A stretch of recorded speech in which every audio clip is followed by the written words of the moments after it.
आपको एक अच्छा श्रोता बनना पड़ेगा। महाभारत का युद्ध चल रहा था और भगवान ने जब गीता का उपदेश प्रारंभ किया तो वहां एक नहीं, दो नहीं, तीन श्रोता थे। और उन तीनों श्रोताओं ने अपने अपने हिसाब से भगवान के द्वारा प्रदान किए गए गीता के ज्ञान को सुना। तीनों श्रोताओं में बड़ा अंतर है साथियों, इसलिए हम सबको कुशल श्रोता बनने की आवश्यकता है। वहां पर एक श्रोता अर्जुन है, दूसरा श्रोता धृतराष्ट्र है और तीसरा श्रोता संजय है। तीनों श्रोताओं में आसमान पाताल का अंतर है। एक जो धृतराष्ट्र है वो जानने के लिए सुन रहा है कि महाभारत में कुरुक्षेत्र के मैदान में हो क्या रहा है, पर दूसरा जो संजय है वो जानने के लिए नहीं सुन रहा है, वो धृतराष्ट्र को सुनाने के लिए सुन रहा है। लेकिन साथियों एक तीसरा श्रोता भी है और वो तीसरा श्रोता अर्जुन है, जो न जानने के लिए सुन रहा है, न सुनाने के लिए सुन रहा है, बल्कि वो मानने के लिए सुन रहा है, जीवन में उतारने के लिए सुन रहा है। हमें कौन से श्रोता बनने की आवश्यकता है? यदि हम केवल जानने के लिए यहाँ बैठे हैं कि जरा देखें व्यासपीठ पर बैठने वाले वक्ता को ज्ञान कितना है, वो कितना जानता है, यदि केवल जानने के लिए बैठे होंगे तो हमें लाभ मिल नहीं सकता। और यदि हम केवल संजय की तरह जो यहां से सुनेंगे वो अपने बच्चों को, अपनी बीबी को, अपने पति को, अपने परिवार को केवल सुनाने के लिए सुन रहे होंगे तो भी हमें लाभ मिलेगा नहीं। हमें सुनना पड़ेगा किसके लिए? हमें सुनना पड़ेगा मानने के लिए, स्वीकार करने के लिए, जीवन में उतारने के लिए, जीवन में धारण करने के लिए। और जीवन में वही धारण कर सकता है, वही स्वीकार कर सकता है जिसके जीवन में शिष्यता का भाव हो। अर्जुन ने स्पष्ट कहा है कि हे केशव, मैं आपकी शरण में आया हूं। शिष्यस्तेहम साधिमाम त्वाम प्रपन्नम, मुझे अपनी शरण में लीजिए, मुझे अपना शिष्य बनाइए, मैं आपकी शरण में आया। अर्जुन ये नहीं कहता कि मैं आपको गुरु बनाना चाहता हूं, वो क्या कहता है? मैं आपको शिष्य बना रहा हूं। तो आप इस भाव में भी ना रहें कि हमने आपको वक्ता बनाया है।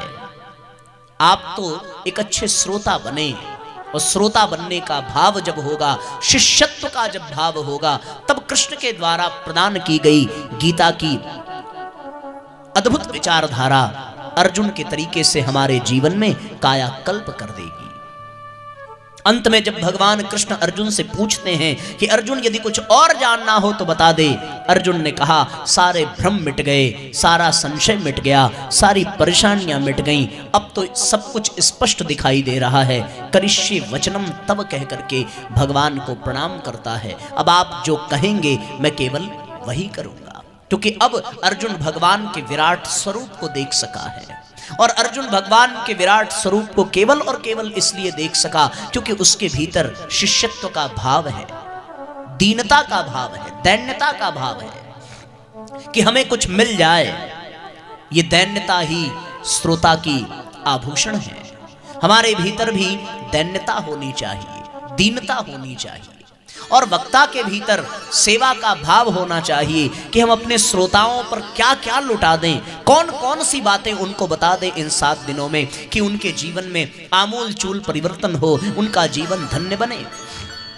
जितनी आपकी दीनता होगी, जितना आप में दैन्यता होगी, व्यासपीठ में उतनी ही सेवा की भावना होगी। श्रोता के भीतर जिज्ञासा होनी चाहिए और वक्ता के भीतर ज्ञान होना चाहिए। यहां वक्ता के रूप में स्वयं भगवान वेदव्यास हैं, स्वयं भगवान कृष्ण हैं। भगवान वेदव्यास के द्वारा ही लिखा गया ये श्रीमद् भागवत है, वही वक्ता है, भगवान सुखदेव ही वक्ता हैं। हम सबको श्रोता बनना है। यहां देखने में अवश्य ये लगे कि हम वक्ता की भूमिका में हैं, पर वास्तव में साथियों वक्ता होते हुए भी हम श्रोता हैं, क्योंकि मुख्य वक्ता तो केवल और केवल भगवान वेदव्यास और सुखदेव ही हो सकते हैं। उनके अतिरिक्त कोई दूसरा वक्ता यहां नहीं बैठा है। उन्हीं के द्वारा ही यहां पर सारी विचारधाराएं परोसी जा रही हैं, जो उन्होंने लिखा है, जो उन्होंने बताया है। यहाँ वक्ता परम पूज्य गुरुदेव हैं, यहाँ वक्ता साक्षात भगवान कृष्ण हैं। उनका ही ज्ञान, उनके ही विचार हमको और आपको सुनने हैं, आपको कान से सुनना है और हमें कह करके सुनना है। वास्तव में कहीं न कहीं श्रोता हम भी हैं, क्योंकि कहते कहते जब उस प्रवाह में जाने का अवसर मिलता है तो कुछ ऐसी बातें भी निकल जाती हैं जिसको सुन करके हमें भी लगता है कि ये अद्भुत सूत्र प्राप्त हुआ। तो श्रोता में जिज्ञासा होनी चाहिए और वक्ता में ज्ञान होना चाहिए। ज्ञान की कमी नहीं है, ज्ञान तो उतना ही प्रकट होता है जितना हमारे भीतर जिज्ञासा होती है। जितनी जिज्ञासा होगी उतना ही ज्ञान मुखर होता चला जाएगा। ज्ञान विद्यमान है, बिल्कुल वैसे ही जैसे गोस्वामी तुलसीदास जी ने लिखा है कि प्रेम ते प्रकट हो ही मैं जाना, हरि व्यापक सर्वत्र समाना। भगवान हर जगह है, जैसे जैसे प्रेम बढ़ता है वैसे वैसे परमात्मा प्रकट होता है। वैसे ही ज्ञान सर्वत्र विद्यमान है, जैसे जैसे जिज्ञासा बढ़ती है वैसे वैसे ज्ञान हमारे जीवन में प्रकट होने लगता है। वक्ता श्रोता बन जाए, श्रोता जिज्ञासु बने और वक्ता ज्ञान का प्रकटीकरण करे। एक और बात साथियों, श्रोता में श्रद्धा होनी चाहिए। श्रद्धा होगी तभी वो ध्यान से सुनेगा। बिना श्रद्धा के तो वो केवल औपचारिकता भरपूरी करेगा। जिसमें श्रद्धा ना हो वो केवल इसलिए आ जाएगा कि भाई रजक परिवार के यजमानत्व में भागवत की कथा हो रही है, वो हमारे यहाँ आए थे तो हमें भी कम से कम 10-15-20 मिनट के लिए पहुँच जाना चाहिए। अब केवल इतना ही जिसमें भाव होगा उसमें श्रद्धा तो कतई नहीं होगी। और यदि श्रद्धा नहीं होगी तो वो आएगा, औपचारिकता निभाएगा और चला जाएगा। और यदि बीच में आया और उसका किसी ने स्वागत भी नहीं किया तो संभव वो बुरा भी मान जाएगा कि हमारे यहाँ आए थे तो हमने ये किया था वो किया था, और हम उनके यहाँ गए तो कोई पूछने वाला भी नहीं आया। ये ऐसा तब होगा जब श्रद्धा का अभाव होगा। इसलिए श्रोता में श्रद्धा होनी चाहिए। श्रद्धावान लभते ज्ञानम, श्रद्धा ही ज्ञान को प्राप्त कराती है। यदि श्रोता में श्रद्धा हो तो भैया वक्ता में विश्वास होना चाहिए। भवानी शंकरो वंदे श्रद्धा विश्वास रूपिणो। भवानी श्रद्धा है, क्यों? क्योंकि भवानी श्रोता है, लेकिन वक्ता भगवान शिव हैं और भगवान शिव विश्वास पूर्वक बोलते हैं।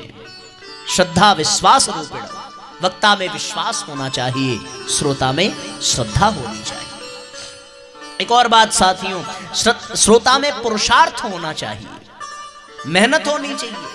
यहां आने से पहले ये पुरुषार्थ से ही संभव हो पा रहा है। ये सारी टेंट की व्यवस्थाएं, साउंड की व्यवस्थाएं, कथा की व्यवस्थित प्रक्रिया जो चल रही है ये बिना पुरुषार्थ के नहीं है। इसमें न जाने कितनी पूजन सामग्रियां लगी, कितनी विधि व्यवस्थाएं बनानी पड़ी, कितने दिनों से इसकी योजना बन रही है, कितने लोगों की इसमें सहयोग की आवश्यकता पड़ी। बिना पुरुषार्थ के तो ये संभव नहीं है। और श्रोता में जितना पुरुषार्थ हो वक्ता में उतनी ही सक्रियता होनी चाहिए।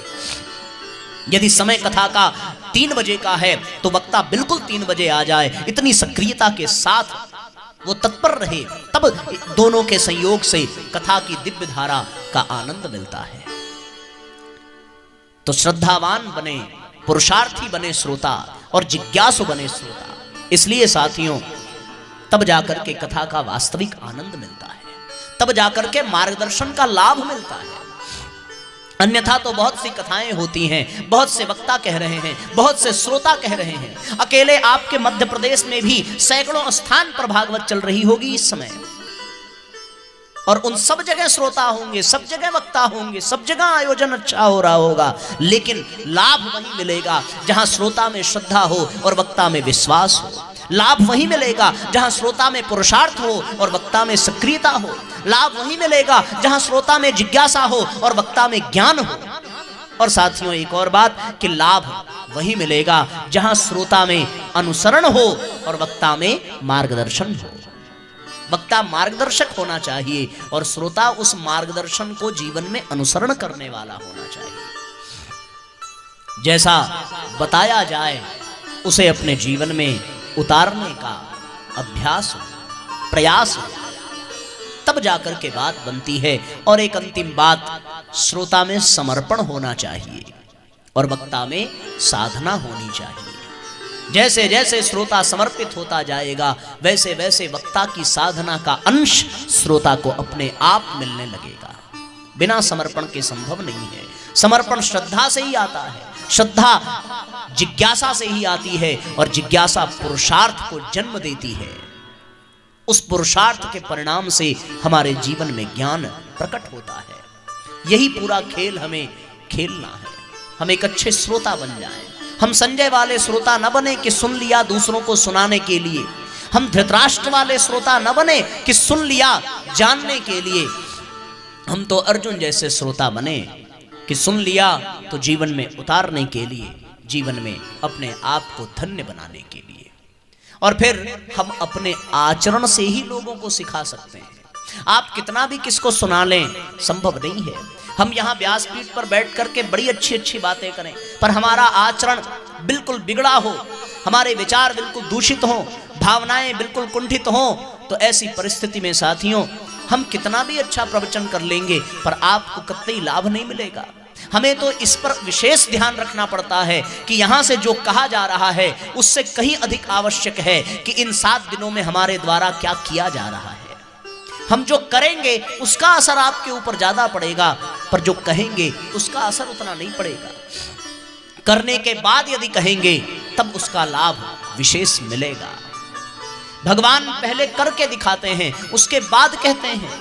उन्होंने पहले राम के रूप में इस धरती पर आकर के करके दिखाया है कि मर्यादा क्या होती है, अनुशासन क्या होता है। उसके बाद कृष्ण के रूप में आकर के उन्होंने गीता का ज्ञान दिया है।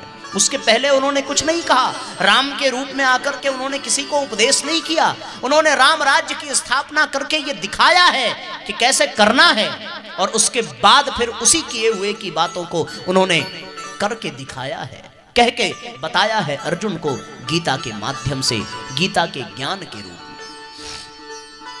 तो आइए साथियों, हम सभी श्रीमद् भागवत को केंद्र में रख करके एक अच्छे श्रोता बन करके, एक अच्छे जिज्ञासु बन करके इस कथा का दिव्य लाभ लें।